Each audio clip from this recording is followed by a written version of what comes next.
Hey, Mathies, it is time to start a new unit.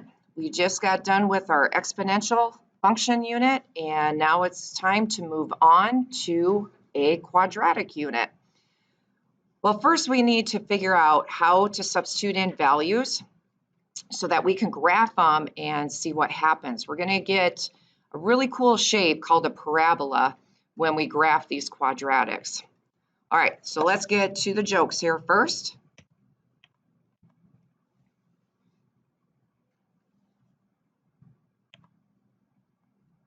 All right, and I know that's big debate in Yellowstone every year. Do you call them buffalo or do you call them bison?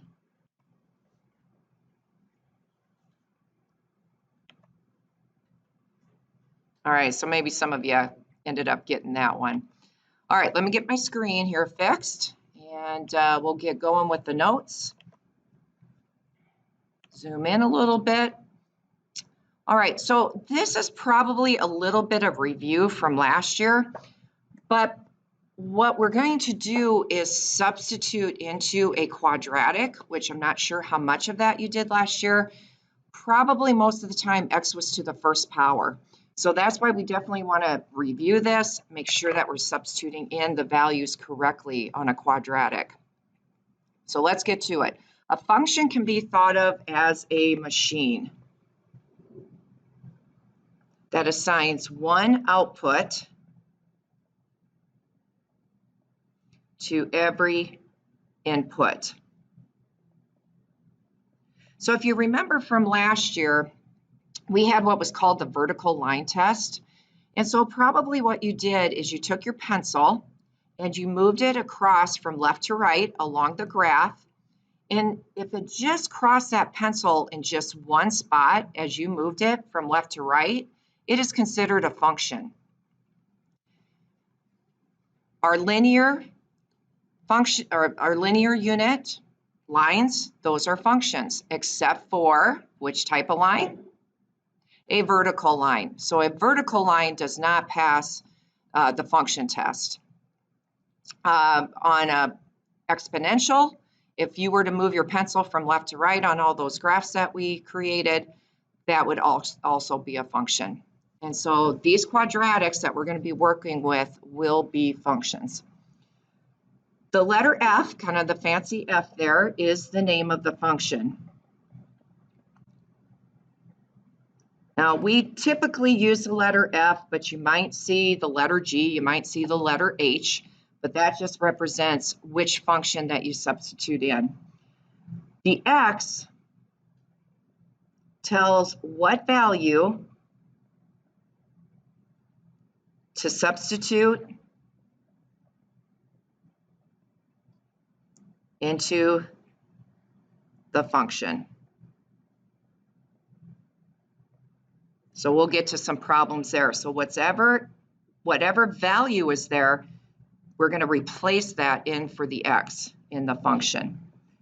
So this is the function. And this whole part is considered the output.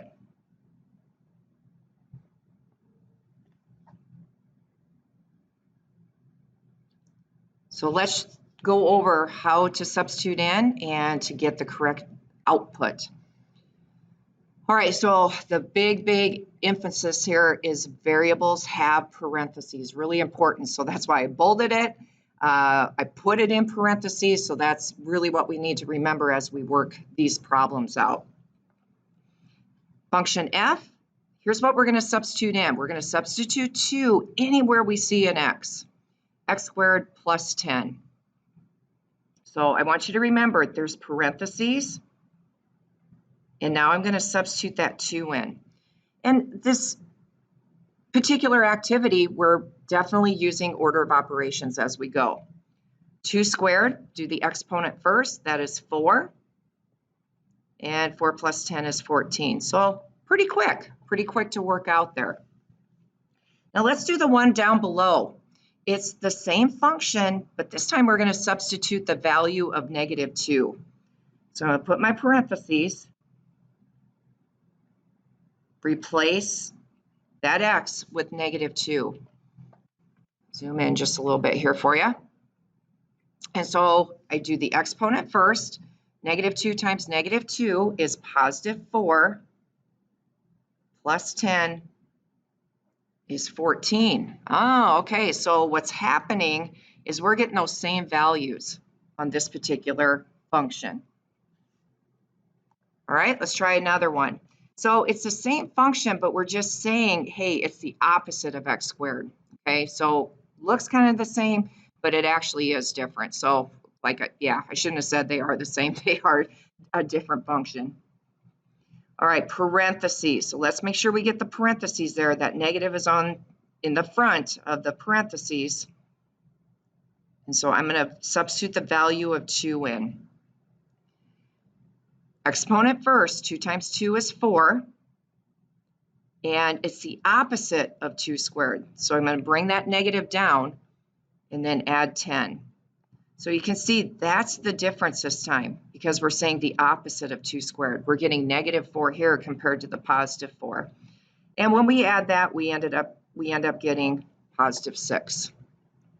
All right, let's see what happens on the bottom when we substitute -2 in. Okay, so get those parentheses in the right spot.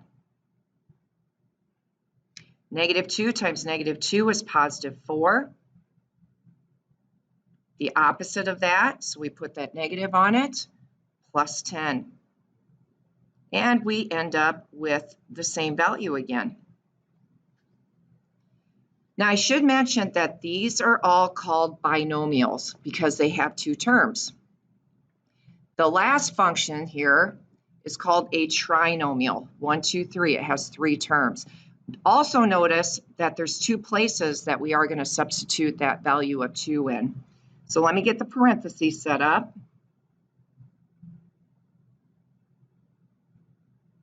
And now we replace the x with a 2. Order of operations, do this first. 2 times 2 is 4, times the 2, that gives us 8, minus 3 times 2 is 6, plus 5. Now make sure you go from left to right. 8 minus 6 is 2 plus 5.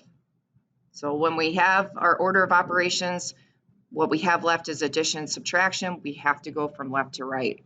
And we get a final answer there of 7. Trinomial, we're going to substitute this time the value of -2.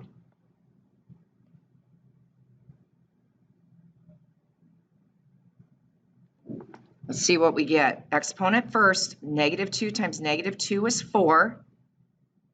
4 times 2 is 8. Oh, look what happens here. -3 times -2. So we have to be careful of the sign there. And then plus 5. Now it's all addition. Left to right, 8 plus 6 is 14. Plus 5 is 19. Okay, now this time we didn't get the same answer. Okay, so I want you just to think a second. Okay, why was that? What part of that trinomial caused us not to get then the same answer?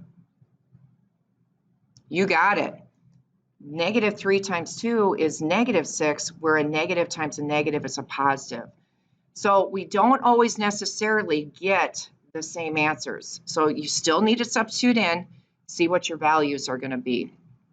You're going to glue this into your notes. And then we have a worksheet for you to practice these. And then there's a coloring activity that goes along with it. You'll eventually cut out that shape, and then we'll use that as a border on our dry erase boards in the classroom.